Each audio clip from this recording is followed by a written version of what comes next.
Hello, Year 8. It's Mr. Drew here. I have your second lesson of our new unit, What Does Cause Technology to Change Over Time? And I'll get into that in just a second. First of all, I wanted to say thank you to these students. These are my students, so sorry other classes. I'm sure your teachers will get back to you, but I want to say thank you to Leon, Quinton, Serafiel, Joshua, Kier, Tejas, Tyrone, James, Olu, Demka, Axel, Diego R, Theodore, Gassim, Ridwan. Thank you very much to all of you for getting your work in very punctually and, for the most part, doing a really good effort with it. I'm really pleased, actually, seriously, boys, with all of your effort, keeping up with all this work. It is difficult to motivate yourself, so really well done. Before you start today, make sure you've got a Word document open on your computer like Quinton used, or you can grab a pen and paper. That is also fine. You will need 5 different coloured pens or 5 different coloured pencils. This is so we can draw our Olympic rings further on in the lesson. You will also need this video, and if you like, there are a copy of the slides on Show My Homework. Again, the lesson is split into 3 30-minute parts, roughly, so there'll be 30 minutes of work for you to do in each part. This will amount to 2 lessons worth, which is 90 minutes. It's what we usually do in a week at school. I strongly urge you to follow the videos all the way through to the end and keep the structure going. Okay, there'll be a part 1, a break, a part 2, a break, and a part 3. And then there'll be the end.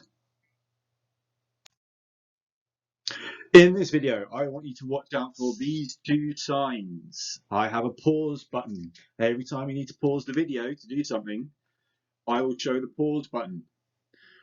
Before I show the pause button, there will be a mini-me with a sign saying 2 minutes. I've pretty much made every task in this lesson something you can do in 2 minutes. I have made it easier for you by highlighting some words in bold so that you can fill in your tables a bit quicker. For those of you who want to dig a bit deeper, there is reading you can do and there are videos you can watch. But more or less, I only want you to be spending about 2 minutes on each individual little task throughout this lesson, please. Watch out for these 2 signs. Okay. Before we get started, I want numbers 1 to 8 in your book or in your Microsoft Word document, and we're going to do a bit of recall, some Roman recall from last lesson. I want you to answer these 8 questions. Just write down your answers. No need to write the questions out. Write down your answers to these questions. You've got 2 minutes to do that. Pause this video here.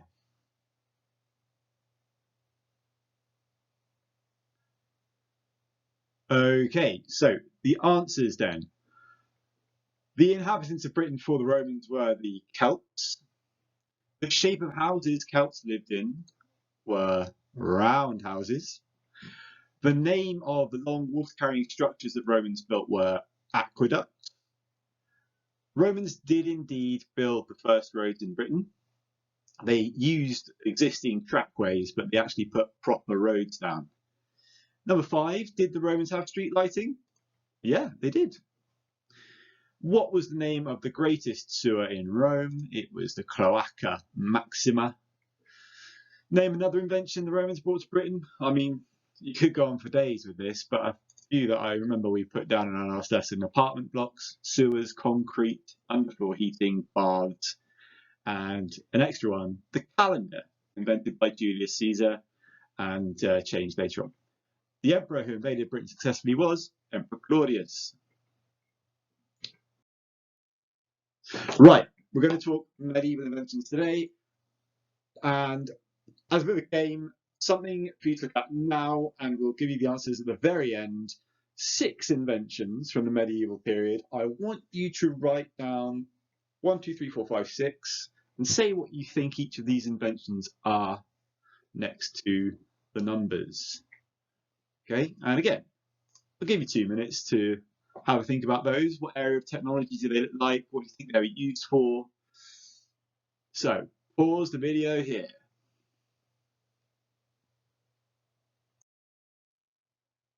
Right then. Please can you write down this title for today? And I also like the date, please. Underlined, how did technology change during the medieval period, 410 to 1485? Please write down that title and underline it. I'm really happy to see that most of us are writing down our titles and underlining them. And some of us are even writing down the date, but I would like everybody to be writing down the date. That way we can keep everything in order and we can come back to it when we need it in the future. Okay, I'm not going to read out this whole bit, but you can pause the video and read it if you like. Basically, after the Romans left Britain, it and Europe became quite a difficult place to live. There were lots of invasions, there was no stability, and a lot of the knowledge that the Romans had given and brought disappeared. But by the sort of thousands AD, kingdoms were starting to form. There was more money flowing around the place, and gradually learning was able to take place in a major way, and new technology was discovered and rediscovered. To do our main task, we're going to do the similar thing we did last week. I would like you to split your page into 4 or create a table on your Word document with the 4 headings: technology, then post-Roman, early medieval, then medieval, then how much change. So 4 columns with those headings. I would like down the left-hand side in the technology column for you to write settlements, military, transport and communication, public health, and other. Please leave about 7 to 10 lines between each of the different technology sections. I say this because I've put quite a bit in the slides, and you might want to choose to write quite a lot. You might have large handwriting, etc. I want you to keep your tables neat. So leave 7 to 10 lines between each of your sections. Okay, that'll give you plenty of room to write. Okay, couple of minutes then to do that, 2 minutes. Pause the video here.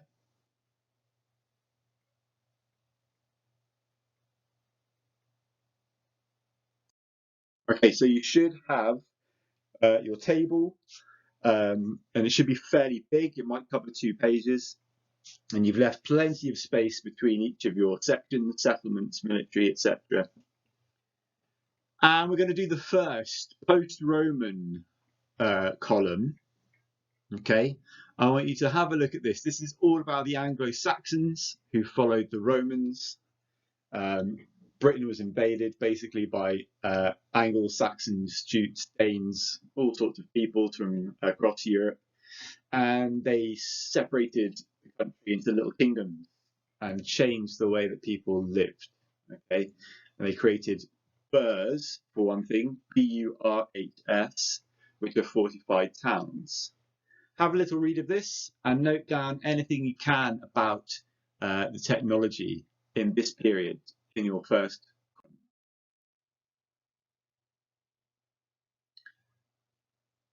Okay, so your first column should look something like this. In types of settlements, you've got burhs, short buildings, nothing like as big as the Roman villas, wooden structures mainly. No professional army, farmers were called to arms like the Celts were before the Romans. Roads existed but were dangerous and they weren't very well maintained. Public health, similar to pre-Roman Britain, okay, but some use of old Roman sewers and waterworks, but by no means was it as sanitary. And in the other column, in the other box, I just put handwritten books. And we'll come back to that a bit later on. So your first column should look something like that. Okay, we're kind of looking at similar situation to before the Romans arrived, but bits of Roman technology and buildings were being used. Pause now, add that if you haven't got it already.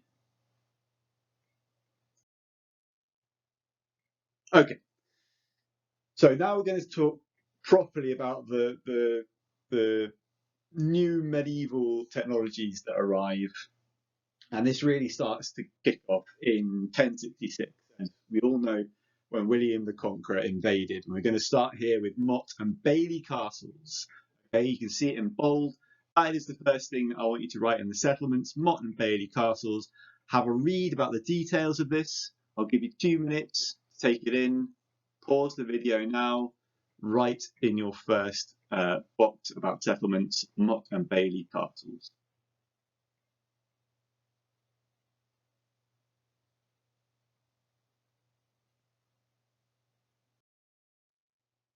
Okay, so we've got Motte and Bailey castles to start with in 1066, and William uses these really effectively. There are thousands of them all over the country, and they're full of small garrisons of soldiers. As time goes on, he has more control of the country, and he upgrades his castles into massive stone structures like this one you can see on the right-hand side from York. Okay, so this is the next part that I want you to write in settlements. Have a read of the information and write down your notes. 2 minutes again. Pause the video here.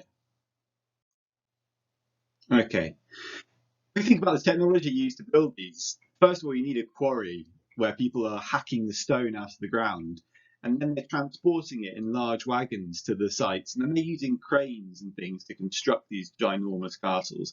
You also need engineers who understand geometry and mathematics in order to put this thing all together. So it's quite a sophisticated new structure that is being created in the country, and it needs proper professionals to put it together. Okay, so stone castles are a major new development. Nothing like it's been seen. Even the Romans, you could say it's like a Roman camp, but this is maybe a little more defensive and maybe a little less ambitious than a Roman camp in some ways. Moving on. So don't need to write anything just here, but I wanted you to have a think about medieval towns. This is a map of Exeter, medieval Exeter, where I went to university. I'm going to use quite a lot of Exeter-based things here. But Exeter was Isca Dumnorium. It was a Roman camp, and you can see that wall is the old Roman wall. And the top left-hand corner of the walled town, you can see the castle, which was a Motte and Bailey castle. And it's still there. You can go and visit it. It's called Rougemont. It's great. You can also see in this walled town a massive cathedral, and the houses are becoming multi-story during the medieval period. In the bottom right corner, those are some of the original medieval houses. They're tall, but they're narrow. That is in order to fit inside those Roman walls, which are so good at defending the town. But people did start to settle around outside the wall, as you can see. London was the same. I've put a map of London in the bottom right-hand corner. The wall going around, you can see it's quite a strong red line. That is the Roman wall that was used by the medieval period as well. And in the bottom right corner, you can see the Tower of London and its camp. And in the top right corner of the slide is a better idea of what medieval Tower of London looked like and how dominating it was over the landscape around it. You can see a tiny little church up there that might actually be St. Paul's, and you can see teeny tiny houses and fields all around it. These castles were serious stuff. But amazingly, in medieval times, the bridges like London Bridge in the bottom left corner were also used for housing, and there were houses and churches built on London Bridge, the old medieval London Bridge. And apparently it was an incredibly busy place to live. It would take you an hour to cross the river, apparently, because the crowds were so packed. Now, obviously, London Bridge, the medieval London Bridge, doesn't exist anymore, but you can get an idea of what it was like from towns in Italy, and the Ponte Vecchio in Florence, which is a little colourful picture I've put in there, shows you what it's like to have houses and shops on a bridge. If you get a chance to visit Florence and experience that, I highly recommend you do it. It's brilliant. There's a little flavour of what a medieval town was like. Another feature of settlements was all the religious buildings that struck up. After the Romans left, they brought Christianity before they left, and churches were all over the place. There are Anglo-Saxon churches like the red one you can see at the top, but there were also Norman churches built, like the ones in the middle, and humongous cathedrals like Winchester Cathedral. I don't know if you can see the front door to Winchester Cathedral, but if you find it at the bottom right of the picture, it gives you a sense of the ridiculous scale of this thing that was built when the peasants were still living in little wooden straw houses. So I just want you to write down in settlement churches, new religious buildings, churches. Okay, pause it now. Do that.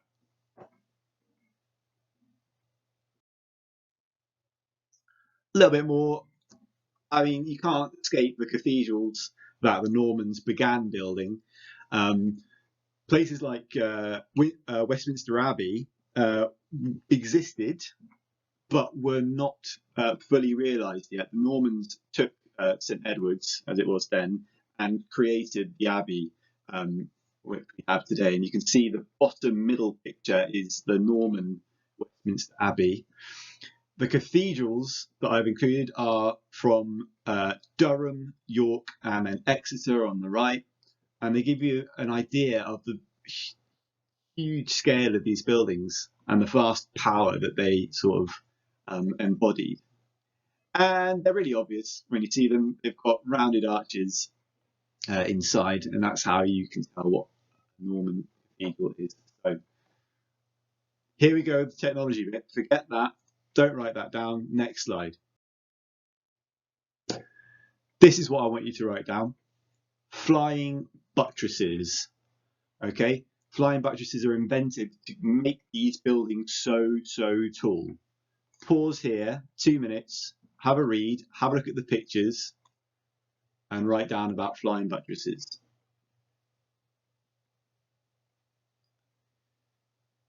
Okay, just want to say before we leave this slide, most important buildings in the country, Westminster Abbey in the bottom right hand corner and Westminster Palace, both use flying buttresses to keep the structures together, to keep them up because they're so massive. But inside these cathedrals, there are incredibly pretty vaults that keep the roofs up. So it's a double system, and it is quite spectacular to look at. Okay, before we take a break, quick vocab recap. Were you paying attention? Can you remember what we've read and what these words mean? 5 words. Don't need to write anything down. Have a think. Can you remember what they mean? Just quick pause the video, and then I'll give you the answers in a moment.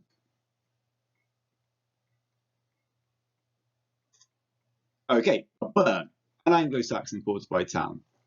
Fortified, an area being well protected or defended against attackers. Garrison, a group of soldiers stationed in a fortress or town to defend it. A keep is a type of fortified tower built within castles where the noblemen lived. Motte and Bailey, a fortification with a wooden or stone keep situated on a raised earthwork called a motte, accompanied by an enclosed courtyard or bailey, surrounded by a protective ditch and palisade. Well done if you remembered those. If not, I hope that you are absorbing it, okay, because there will be tests later on, maybe. Time to take a break, okay? You have already watched perhaps 20 minutes of video, so now you definitely take a break, go get a biscuit, get a cup of tea, and come back for the second part.